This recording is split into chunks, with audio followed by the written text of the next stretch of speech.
Welcome to Rubberband Live, the Australian recruitment and talent acquisition vodcast and podcast. I am Eden Haddock, your host and the creator of Rubberband, the recruitment network for all. Let's go live. Hello everyone, and we are live. Welcome to today's edition of Rubberband Live. Today we're talking talent, recruitment and creativity, a winning combo. Now, before we begin, I would like to acknowledge the traditional custodians of the land that I live and work on, the Wadawurrung and Dja Dja Wurrung people. I recognise their continuing connection to the land and waterways. I pay my respects to their elders past, present and emerging, and I would like to extend this to all Aboriginal and Torres Strait Islander people. Welcome today. I am so excited to be talking creativity and to be joined by our panel, Shay Duldig, Gavin Lamb and Claire Aldridge. Welcome panel. How are you today? Hey, Eden. So great to see the three of you, and so great to see some creativity in the backgrounds there as well. I see a piano, I see painting. This is really exciting. So let's start by introducing each panel member. Shay, tell us a little bit about yourself. Give us a quick summary of who you are, and a little bit about your work and your role as well. Let's hear all about Shay. Hi, everybody, and thank you so much, Eden, for inviting me along, and lovely to be part of this panel with Gavin and Claire. My name is Shay Duldig, and I am the CEO and founder of Basecamp Consulting. It's a recruitment and consulting organization. For want of a better word, we're a boutique organization. We're very agile. We work with our clients very much in a partnership model. So it's very much getting to understand what they need, as well as our candidates. When I say clients, it's always including with candidates as well. I don't distinguish a client and a candidate in the sense that one is on a higher level than the other. They're equally important to us. A little bit about me. I paint. So one of the things I learned through my life was that you have to have coping skills to help you get through different challenges that might be thrown at you. And my painting has been a massive part of it. When we had the office, my painting was all over there. Nobody had the right to say anything. I was the CEO, so I could put painting up. Oh, how fabulous. Wonderful. Thank you so much, Shay, and welcome today. We're so excited to have you here. Up next, Gavin. Tell us all about you, Gavin. Tell us about your role, your work, and all about who is Gavin Lamb. Thanks, Eden. And yeah, likewise, really excited to be talking about a really passionate topic, something that I love. I've been in HR tech for 6 years now on the sales side of things. So I work for Video My Job as an account executive, who are an amazing HR technology platform, and we partner with organizations to help them uncover employee stories and showcase this, the secret sauce inside every organization is their people, and so many amazing stories that go untold, and we're helping organizations to tap into that and share that with everybody, outside of the company. So yeah, my passion is photography, and it's something I've been doing for quite a while now. It knowingly or unknowingly started with my mother, who was a passionate photographer in the film days of photography. So I was fortunate enough to land a start in my career with Canon, and just being naturally surrounded by all of these incredible images all the time. There's quite a few photographers in the staff at Canon that tend to gravitate towards that sort of company, and a healthy employee discount to help kickstart the addiction into lenses and different camera bodies. But yeah, it's been a really, really great hobby. How fabulous. 40 years, and I'm excited to talk about the connection. That is so fabulous. I think what I love, Gavin, is that, that you've got that passion for creativity in your personal life, but you also work for a business that embraces creativity. That's what it's all about. So I can't wait to discuss that in greater detail. And our third panelist, Claire, welcome today. Tell us all about yourself, Claire. You're incredibly creative. I've been following your creative journey through the Rubberband network, so I'm excited to have you here. Tell us about your work and tell us about your creativity as well. Cool, thank you. So I work in recruitment. I've been in recruitment for on and off about 7-8 years. So where do I start? So I've got a huge background of work. I was a bouncer for a really long time. I was a personal trainer running my own business. I was actually a photographer myself as well, Gavin, for a little bit of time. I've done everything you can think of. But throughout that whole phase, I did a lot of recruitment and everything like that. So both agency, internal recruitment, a little bit of RPO model. And I guess for me, what my main passion, I should say, is music. So I get that from my dad. So my dad was actually quite well known in Adelaide in the music scene back in the 80s and 90s. Yeah, so did a whole bunch of adverts and jingles and things like that, and had a couple of bands, and I've just sort of kept that alive. But my stage name is Danica Hira, and I'm on Spotify, so I've got a couple of tracks that are out. But at the moment, I'm really focusing on my own business development. So I created my own little agency called We Know Recruitment, and just working with a couple of clients at the moment, obviously continuing through that recruitment, and also have a little bit of a side to that business, not just the traditional recruitment, but also candidate care. So helping them prep them up with, pre-interview type stuff, with resumes, helping them with a little bit of leadership consultancy, and just a whole bunch of things that I love to do. How fabulous. And so interesting about your father. One of my closest friends used to sing jingles in the 80s as well. They probably know each other. Yeah, right. But I just love that you're bringing that creativity into your working life as well. And that's something that I really want us to explore today. But let's talk about creativity. And I'm going to go around the room, around the table, or around the panel, I suppose. And I'm interested to hear, Shay, I'll start with you. Why is creativity important in your personal life? Why is it something that you really connect to?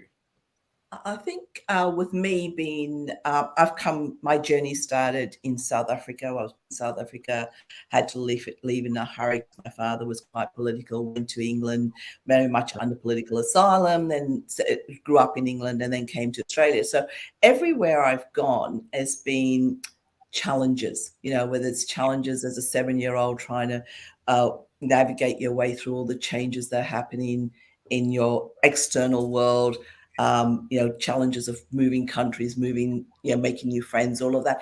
And the one thing I found is that, and I think I mentioned it prior to us coming live, was that creativity links very closely to resilience. So you find ways to adapt, you find ways to, befriend people, to actually make your life your own.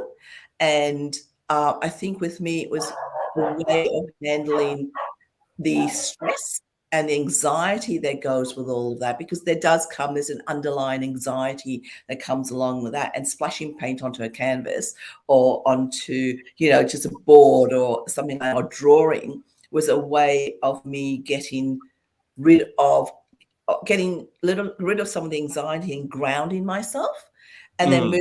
So that's why it's always been important to me all my life, was this whole ability to have this external way, this way of just, expressing myself, expressing my anxiety, expressing my circumstances, to just splash paint on a canvas, as I say. if you're splashing paint, you're getting dirty, because you're getting dirty. And there's nothing, like, if you think about our lives, everything very controlled.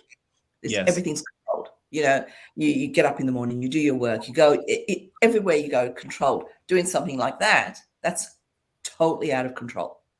So I don't ski, I don't do anything dangerous. That's my danger. So So I think creativity in so taking that into my work, for example, and is that where you wanted me to go with this? Talking about We work? might go into work in a moment. What I really connect with there, I love that you talk about and use the term splashing paint onto a canvas or onto a board, because some people feel that creativity, you are born with it. You are either creative or you're not. And I don't believe that at all. I believe, we have different sides to our brains, and sometimes it can just be that freedom of expression to be able to let go and to throw paint onto a canvas or onto a piece of board and be able to express, and the benefits that that can have to your mental health. And as you said, your resilience. Gavin, tell me, in your personal life, why is creativity important to you, and how do you express creativity in your personal life?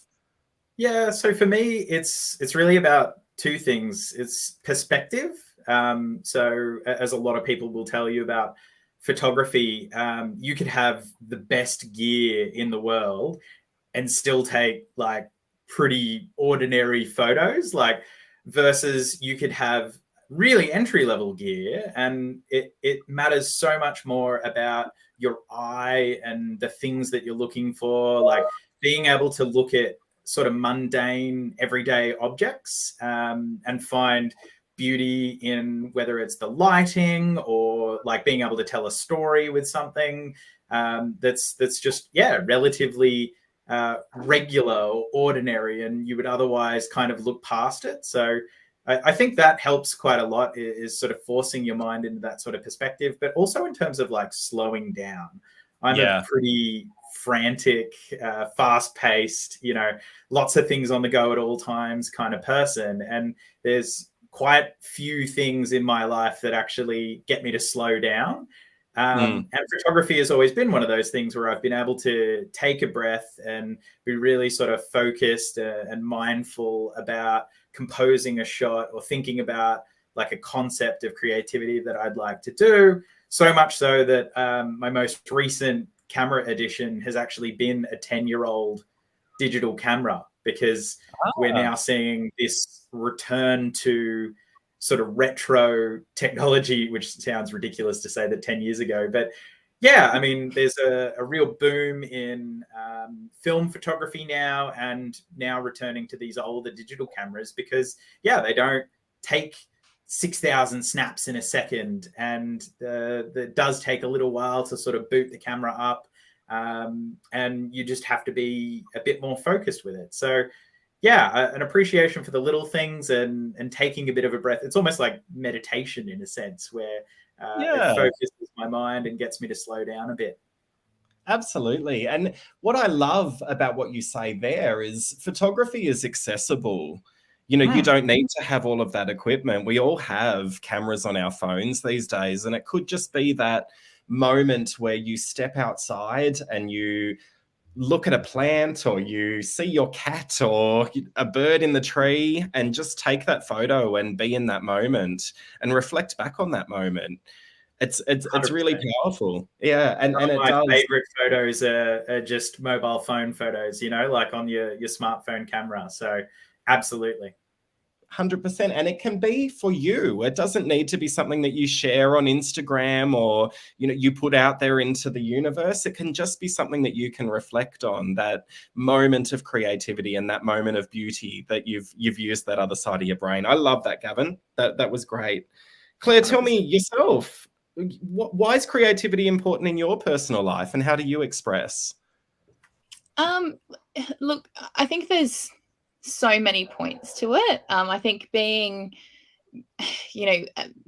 a creative person, I guess it can be quite difficult when you're a part of the corporate world. So, to an extent, unless, you're working solely as an artist, or you're working solely, in that field where you get to be creative or you get to be around it, more often than not, we don't have the luxury to be able to be in a role that is fully expressive. And so we're stuck in a sort of this corporate push-pull kind of feel where, we have to have this persona, we have to have a certain way that we behave, a certain way that we talk, and it's very much driven by our leaders and the people that we work for.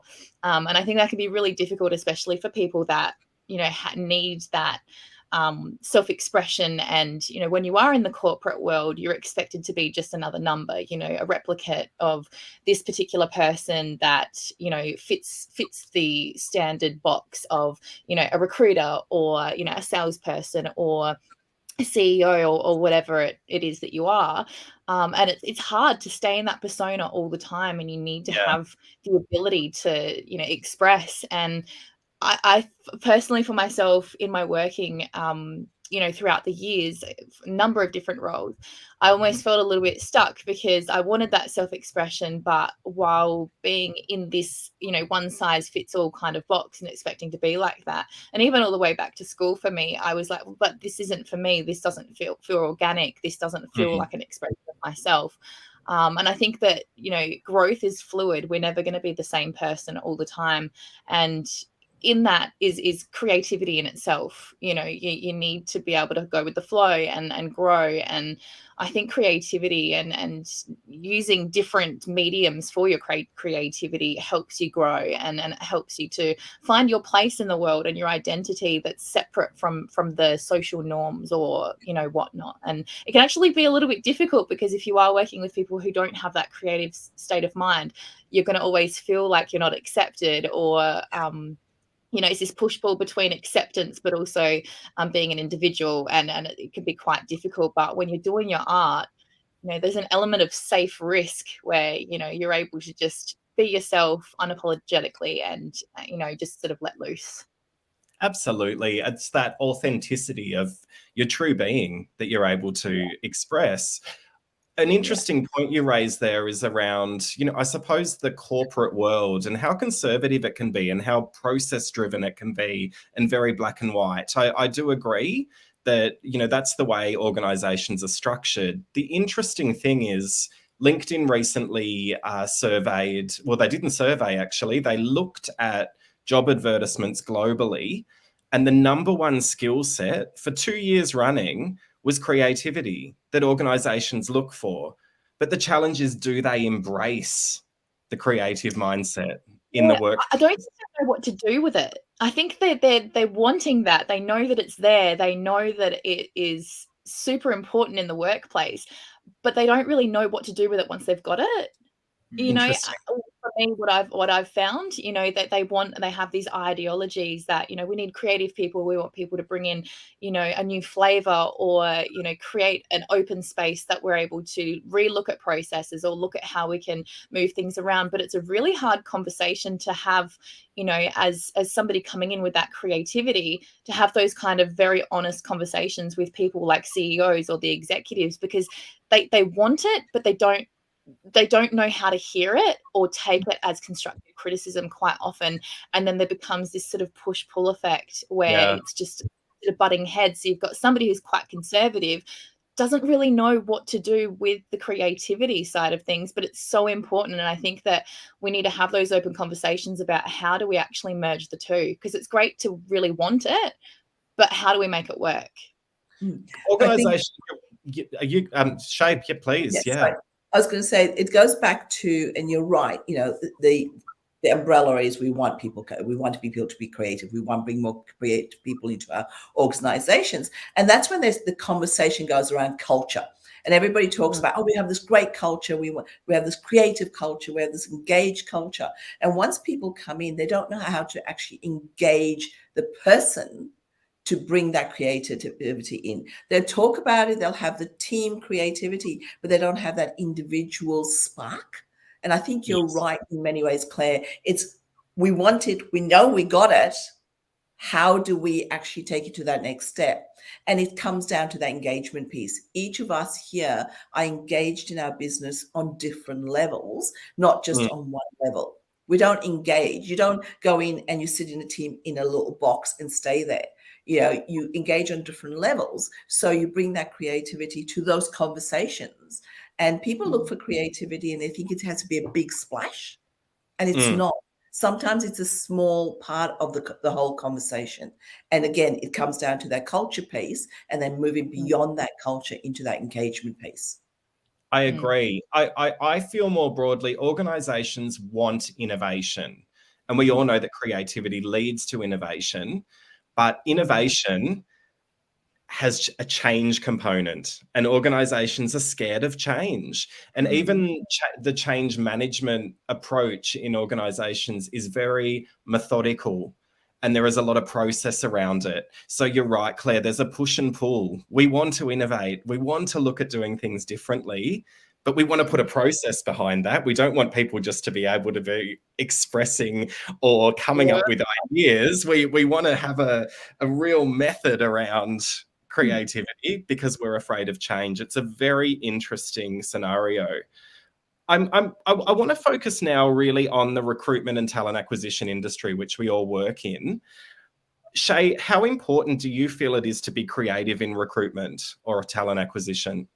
I think it's very, very important. I think that people forget that we're dealing, each client is different, each candidate, and I'm going to use those distinctions, each candidate is different and each role is different. So when you're approaching any kind of recruitment process or talent acquisition, you need to be creative in how you talk about that company, how you talk about the role, how you talk about the client. That's on the base level. But I think creativity goes further than that. It's that engagement piece, both with the hirer and the hiree, for want of better words. It's expressing to a client that this candidate can bring more to the table and really talking about what else they can bring. I think it's very easy to do that bum on a seat, see job, fill job. Let's just see job, fill job, and off we go. But if you're really interested in how your clients and how the organizations you work with develop and how your candidates' careers develop, you have to be creative in getting those connections together. You've got to make sure that you have a full understanding, open-mindedness. And when we talk about creativity, we forget that we also should be talking about that open-mindedness when you're looking at things. Creativity is very much linked in that. And again, innovation is part of that. So every team, when you add into a team, you're looking at not just the team per se, how they are right now, but you're looking at where that team's going to develop to. And that is all about vision, all about creativity, imagination, because it's not the now, it's what the future is going to be like. And every team needs that development. Absolutely. It's that culture enhancement of an organization, out of the box thinking that leads to connection, and connection leads to culture. So I agree 100%, Shay. Gavin, tell me, you work in the talent tech space. How important do you feel, and I imagine this is a conversation that comes up quite a lot with your clients, how important is creativity within the recruitment and talent acquisition industry from a HR tech perspective? It's absolutely crucial. And I think from the get-go, there are just so many similarities between recruitment and those in recruitment and us in sales. Like there's alignment, at the end of the day, recruitment is selling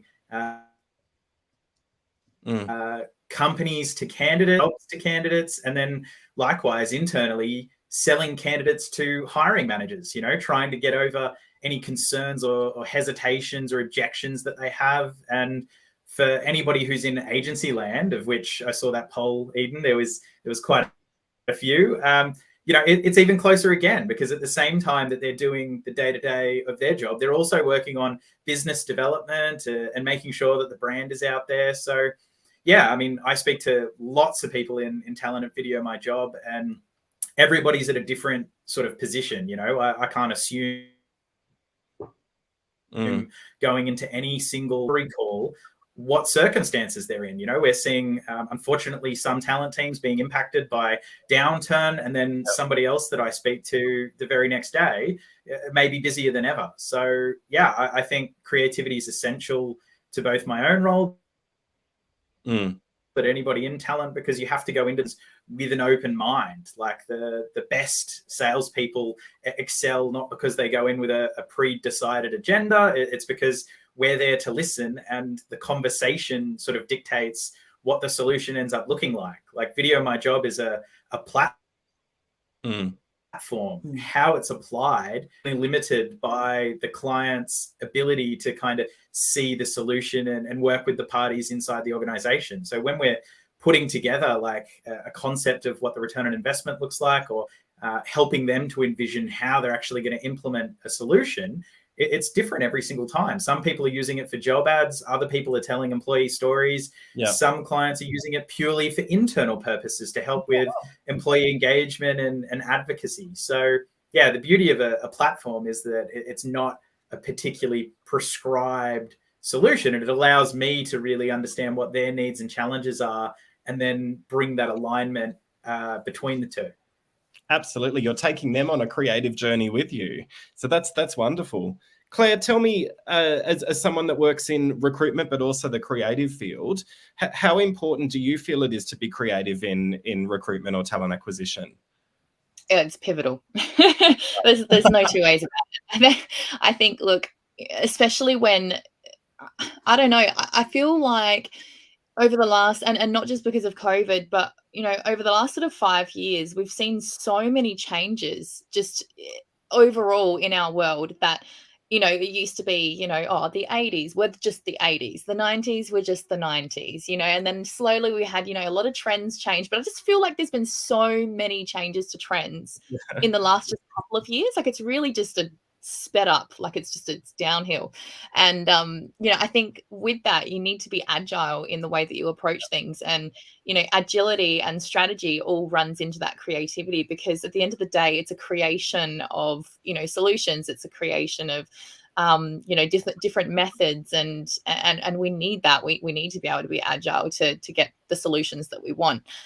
There's not always going to be the same questions that are asked, so we need the answers for them. We need to create those answers for those questions that haven't been asked before. I think it's super important when building real solid personalized relationships and tapping into their individuality, they that's as you said, Shay, either a client or a candidate. Candidates want to feel heard. They want to feel like they're recognized for their own talents, not just who they are on a piece of paper. They want to feel like they're being represented correctly, and depending on what role they're going for, at the end of the day, if we're representing a candidate as an accountant, it's going to be very strategy process focused. It's going to be very numbers, very logical. Whereas if we're representing a candidate to be a dog groomer, then we're going to have to represent them in a different way. And these conventional strategies aren't going to work, because there's just so many nuances with the people that we deal with. And at the end of the day, we're dealing with people, and not every one person is going to be the same. They're going to need representation to be different. They're going to need generations are changing, their expectations are changing. It's a digital world. A lot of kids are sitting there and they're playing on their PlayStation, and they're being in this imagination and using their own creativity. Then we need to present that to them as a way to win them over. And I just think it's overall very important. Absolutely. Shay, tell me, if you were talking to a CEO or a leadership team about what the benefits of being creative at work are, what are the big benefits? How would you sell it to an organization to say you need to be embracing creativity in your workplace? What would be the big benefits? I think, firstly, innovation, as you mentioned earlier. You can't, if you're only listening to one person or one idea and you're only going down that road, you're not going to be able to grow. So if we were to just using the images of a train will only go from A to B to C to D. It's only going one way. It's not even going backwards. It's going one way, and you're going to end up in just one spot. But if you look at anything else, a car can go different ways. If you're looking at a team and you're looking at innovation and creativity, it's all about goals. How do we get to those goals? And the goal is not just about the organization. It's not just about the organization. The goals are also about the careers of the people. And Claire, you're right. People forget that the person that turns up to work is merely one persona of that person. Mm-hmm. There's so much more that person has to give to the team, to the company, to the industry they're in. Yeah, and if you sort of think back on all those things that have been developed through the years, it's often somebody sitting at their desk thinking, why not? Why can't I? Yeah. And so when I talk to CEOs and I talk to people about, and I deal a lot with scale up companies. So, startups to scale ups. I found that apparently that's one of my niches. God knows how, but that happens. And I talk to them about the importance of, asking the what next. Yeah, you're sitting in a team and you sit in a team meeting and somebody comes up with, oh, we can't do that. It's the why not. You keep asking the why not, you will actually get through it, because people can only put up 3 blocks to a why not. Then they stop. Then they start thinking about the why. How can I make it work? And in a team situation, an organization, if you keep asking the why not, you'll get much bigger, much better growth, not just for yourself, but for the people that work in that organization. Going back, all of us in different ways, we deal with people. People are not one size fits all. We try, accounting teams, they try one size fits all, but even each accounting team is different. It has its own personality. It has its own spark. And that's because of the people in that team. One of the things that came through really came through strongly through COVID was the difference between a boss and a leader. Yes. Yeah. And the leader is the creative one. Yeah. So when I'm talking to organizations, I talk about educating, helping, inspiring their leaders to be leaders, not bosses. 100%. Yeah. And that's where the creativity comes in. Absolutely. Gavin, when you're talking to leaders in organizations or CEOs from a sales perspective, how do you sell the benefits of embracing creativity?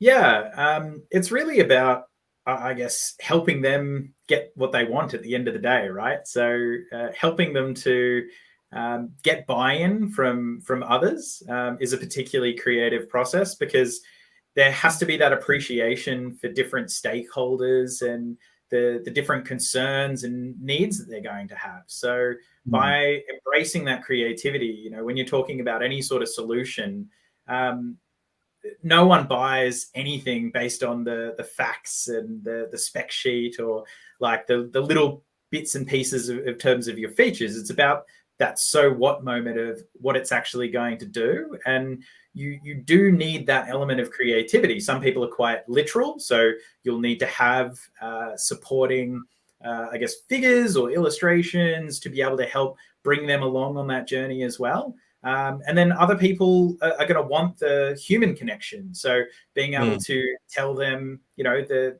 not necessarily tangible benefits of a product. Not everything can be distilled down to dollars and cents, as much as there's incredibly smart people and consulting organizations out there who would try and sort of model these things. Some of it is quite intangible. So I think it comes down to helping them to understand who they're actually working with internally to get them the win that they want. Like, they're all coming because they have some sort of problem that they want to overcome. And creativity is always the solution in terms of how we sort of bundle this up into an accessible concept that others can kind of get on board with and put their support behind. That typically dictates whether or not a project gets up or sits on the cutting room floor, kind of thing. Yeah, agreed, 100%. Claire, tell me, if you were to be selling creativity to one of your clients in the recruitment world, how would you explain the benefits? How would you get them on board? How would you influence them to really embrace creativity at work? Yeah, look, I think some great points have already been touched on. But, I think it's hard because I guess you have to already have an in to have that conversation, with your client. So they have to be ready to receive that. And I think personally for me, that has come down to at a time when nothing else has worked. They've exhausted their own processes. They've tried the logical road. They've tried the very methodical kind of, we always follow these processes. But I think to actually have that growth, they need to be ready to receive it. Because quite often, I have found that there has been pushback. And it depends on who you're working with. So if you're working directly with just a hiring manager who, maybe doesn't have as much understanding of the recruitment process or doesn't see the value in it, or, it's just part of a process and it's only 1% of their job, when they're dealing with other things and they're trying to, prioritize, I think that recruitment can be sort of a bit of a throwaway thing, like that doesn't, just hire someone. It doesn't really have to be, doesn't have to be much to it. Just get somebody, we'll interview them and stuff. And I think when it's hard and you don't want to push people for things that they're not ready for. So when you get to a wall and you meet that wall and you say, okay, well, we've tried these things, let's talk about some of your challenges that, we've seen. Perhaps we can try this, we need to be a little bit more creative in this space. And then, using those market insights and, some of the strategies that you've used before and things like that, you can kind of leverage, to create a bit of an argument so that they understand. But I've worked with a lot of hiring managers who they haven't been given that training, by upper management or from like a higher up leadership level. They just don't see the value in it. So I think if you have the opportunity to be able to sit down and have a very honest conversation with, the CEO and right up the top of the rank to say, look, it's hard. A lot of people don't want to hear it. As I said, if they're not ready for the but it definitely funnels down, and I think that it's super important for leaders and executives to understand that yes, you hire somebody, you're paying them, $50, $60, $130,000 a year to do their specific job. But as I said before, there's so much growth, people change, people's their hobbies change, that their interests change, and if you keep them in that box and they wonder why they can't retain their employees, it's because they've been boxed in this one thing, and they go, but I'm bored, or I'm not feeling like I'm able to speak up, or I can't leverage any creativity into this here, and I don't know what I'm capable of because I haven't been given the opportunity to explore that within my current role. And I think so that it's just as important for that creativity conversation to have in a employee retention side of things, not just in the actual recruitment of new people. Because if you're recruiting, if you suddenly go, aha, we need somebody creative, and you hire a marketing consultant or somebody like that, you have all of these other employees that are sitting there going, I had this idea to do this video, to do this, and I spoke to my manager and it was poo-pooed away, and now they've hired someone, they're paying someone to do something that I really, really have the burning desire to do. And then you have disgruntled people. So I think having that open conversation within the organization, in some of your meetings, sit there and talk creative, bounce back and forth about some strategies before you look at hiring externally for, that creative side of things. It's such an interesting conversation. I don't think there is any leader that wouldn't have a concern on retention. They want to retain their top talent. I don't think there's any leader out there that doesn't understand when it comes to engagement, how engagement leads to productivity and the success of an organization. Yeah. So I think those conversations, that in itself, that retention, developing your team and the importance of developing your team and giving them those opportunities to step outside of the box will lead to greater engagement, will lead to better retention. So trying to find the data around that within your organization can really help trigger those conversations. We've all been in the situation where we've had that pushback from hiring managers. It's not all about bringing more creative people into your organization. It's embracing it within your organization. And it can be something very simple of just giving someone a challenge to think outside the box and the impact that can have on that person because they feel they're getting the opportunity for growth and development. It's so important, and it's such a really interesting conversation. Now, I've had this come up many times when I've talked about creativity. Can anyone be creative? A lot of people believe you're either born with it or you're not. Shay, tell me, for anyone out there that doesn't feel they're creative, can they be creative? I think everybody can be creative. And, just while we were talking there for a second, I had a client who took over a new role as a CFO. And one of the things I always say to my clients, ask the question, ask your team, what are they doing? And he noticed that one of his team was entering the data into this thing, then the same data into here, and the same data into here. And it was like repetitive. And she was doing that every day, all day. And he said to her, how can you improve it? And she actually came up with a very creative way. So when you talk about creativity, it's not just about painting or music or photography or whatever else. It's also about being creative in your role to make your role better, make things better. And I think that's where creativity comes in. Everybody can be creative. You know, you don't have to be good at something. You just have to want to do it. Yeah, like I love painting. And I was shocked when people came out when, Eden, when you said to me, oh, I want to talk to you about your painting. I was like, oh my God, that? Really? You want to talk to me about that? Some of my stuff is just because I want to throw paint on a canvas. I want to do something. It doesn't have to be good. I don't want to be Van Gogh. I don't want to be Michelangelo. I want to be me. And being me is doing what I do. And I think everybody can be me. Yeah. I think it was Maya, I forget her surname. She said, you got to belong to yourself. And I think it's the same with creativity. You got to be creative with yourself before you can be creative with others. And don't let people judge your creativity. So yes, everybody can be creative. Everybody's got something in them. You've got a book in you. You've got a photo in you. You've got a song in you. You've got a painting in you. You've got something in you that will just talk about and be you. Yes.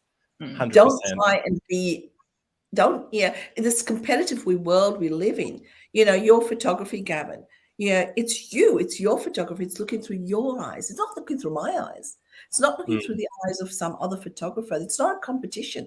Yeah. Clay, your music, amazing, fantastic, because it's you. It's not anybody else's music. You listen to Eminem and you listen to Adele, completely different. They're being them. Yeah, 100%. So it's the same thing. Everybody can be you. And that's where creativity comes in. Wonderful advice, Shay. Thank you. Gav, can anyone be creative, or are you born with it? Absolutely, anyone can be creative. My early photos will absolutely attest to the fact that I was not born with photographic skill, and it was something that I had to learn over time, and I'm still learning. I think the beauty of creativity is that it's forever a staircase that you take another step up. Like Shay said, there's so many different avenues that you can go down, and even when you do specialize in any one particular area, there's so much depth to each of those fields, like music or art. Expressionism versus like trying to capture real life is just so much different that you could go down any one tangent. And I think Canon said it best way back in the day. They had an ad that I think still is probably in the top 3 ads I think I've ever seen, that essentially crystallized like no one sees it like you do. And again, like to what Shay said, like I take photos that capture my attention. I love jets, I love motorsports, I love nature, but I'm not that great at capturing a portrait. Yet we had an incredibly talented wedding photographer, and her ability to just capture moments in time of people connecting is unparalleled. So within creativity, there are layers upon layers. And I think the most important thing to not set yourself up for failure is comparison. Often they say comparison can be the death of creativity, because you can always look at something and go, oh, well, that's so much better than anything I could ever do, or so much better than what I have just done. But that's not to say that what you have done isn't unique in a different sort of way. I think a lot of creatives fall into that imposter syndrome. I know I definitely had a double take when you said, hey, I want to talk to you about creativity and your photography. Just not letting yourself fall into that trap of thinking that it has to be a competition. Sure, you can enter competitions. That's an element of creativity you can go down too. But the satisfaction that you get out of it is the biggest prize. I love it. Thank you. Claire, yourself, do you feel anyone can be creative, or do you feel people are born creative? Look, I'd love to throw in a curveball, but I think we've engaged. The common consensus here is that yes, everybody can be creative, and I think you don't have to overcomplicate it. Like at the end of the day, have you ever had an idea? Have you ever had a concept? Have you ever come up with a solution? Have you ever suggested something? That's creative. That's creativity in itself. And I think everybody's born with the ability to be creative, and I think we do it every day, and we don't recognize the little ways that we're creative. Put a little bit of nutmeg on my whatever I'm eating today, creative. Like but I think we see all of these people, and we see so much social media. We see all these people doing these great, amazing, huge things, painting the sides of skyscrapers, or creating these new paintings that are made out of geodes and things like that, and we go, oh, like, I really wish that I could do that, or I wish I came up with that idea. But I think the same points that you guys were making, that you can't make that comparison, and we're creative in our own little ways, and I don't think there's any reason to overcomplicate it. And I think creativity has been sold in this grandeur way where, you have to do these amazing, huge gestures of creativity to be considered somebody who's creative. But we're all creative by nature. We have our own thoughts. We're unique. We've got our own story. We've got our own, everything that we've been through, every step that we've taken in our lives has created this unique being. And I think that our ability to express that, in a way that is unique to us is a version of creativity. 100%. I feel on a personal level I can't draw and I can't paint a realistic painting. So I don't have that talent when it comes to art, but I can go out into my garden, or I can buy bunches of flowers and I can create something absolutely beautiful that gives me a sense of pride and a sense of connection and gives me that outlet. And I think that's the advice for everyone out there. You don't have to be the world's best musician, the world's best photographer, the world's best painter, the world's best florist in my case. It's about self-expression.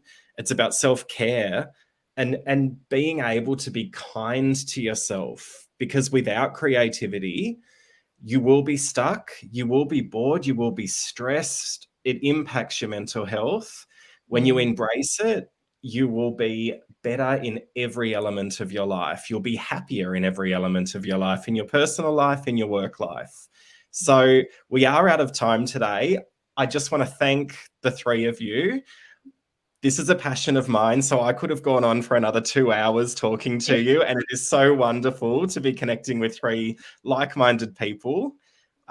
So thank you. I really appreciate it, and look forward to seeing more of your creative journeys online. Anyone out there that hasn't joined Rubberband yet, we do have a channel where we showcase our creative outlets. As I said, you don't need to be super talented to share what you do, but please do embrace it. Thanks again, Shay, Gavin, and Claire.